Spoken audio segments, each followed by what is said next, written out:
ಸಾಮಾನುಗಳು ಇಡ್ತೀವಿ ಅಲ್ವಾ, ಮರದ ಬಾಗಿನದಲ್ಲಿ ಧಾನ್ಯಗಳನ್ನ ಇಡ್ತೀವಿ.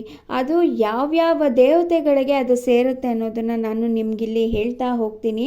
ಅರಿಶಿನ ಗೌರಿ ದೇವಿ, ಕುಂಕುಮ ಮಹಾಲಕ್ಷ್ಮಿ, ಸಿಂಧೂರ ಸರಸ್ವತಿ, ಕನ್ನಡಿ ರೂಪಲಕ್ಷ್ಮಿ, ಬಾಚಣಿಗೆ ಶೃಂಗಾರಲಕ್ಷ್ಮಿ, ಕಾಡಿಗೆ ಲಜ್ಜಲಕ್ಷ್ಮಿ, ಅಕ್ಕಿ ಶ್ರೀಲಕ್ಷ್ಮಿ, ತೊಗರಿಬೇಳೆ ವರಲಕ್ಷ್ಮಿ, ಉದ್ದಿನಬೇಳೆ ಸಿದ್ಧಲಕ್ಷ್ಮಿ, ತೆಂಗಿನಕಾಯಿ ಸಂತಾನಲಕ್ಷ್ಮಿ, ವಿಳ್ಯೆದೆಲೆ ಧನಲಕ್ಷ್ಮಿ, ಅಡಿಕೆ ಇಷ್ಟಲಕ್ಷ್ಮಿ, ಫಲ ಹಣ್ಣು ಜ್ಞಾನಲಕ್ಷ್ಮಿ, ಬೆಲ್ಲ ರಸಲಕ್ಷ್ಮಿ, ವಸ್ತ್ರ ವಸ್ತ್ರಲಕ್ಷ್ಮಿ, ಹೆಸರುಬೇಳೆ ವಿದ್ಯಾಲಕ್ಷ್ಮಿ.